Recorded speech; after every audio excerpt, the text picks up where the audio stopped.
Let's say you've reached the end of your pattern and it says to do an invisible fasten off. So to do that, you're going to put down your work and grab a pair of scissors, and you're going to want to cut your yarn so that it's at least 6 inches away from wherever your hook is. If this piece is going to be sewn onto another piece, you actually want to cut enough yarn so that the yarn length is at least 3 times the diameter of the rim of your piece. So I'm just going to cut this here for now. And I'm going to pull the hook away with this loop on the hook until I've pulled this entire yarn tail through. Now I'm going to put my hook aside. I don't need that anymore. And I'm going to grab a tapestry needle. And I'm going to thread this yarn tail through the tapestry needle.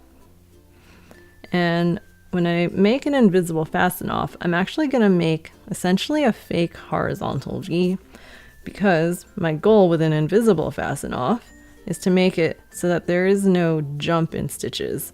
It's going to look like one smooth edge of stitches.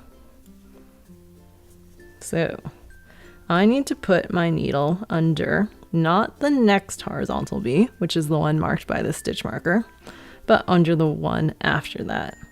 Before I do that, I'm just going to take out the stitch marker because it's going to get in my way. So I want to put my needle under not this V, but the one next to it. From the front to the back of the piece, or from the bottom up of this V. And then I'm going to pull, but not too tight, because I want to put my needle under the back loop of the V that the yarn tail is coming out of. So over here. And again, I want to pull it from the bottom up of the V.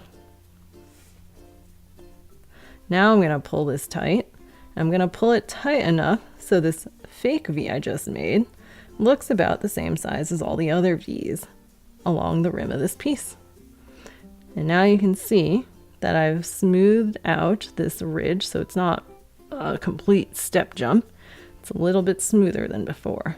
That's why it's called an invisible fasten off.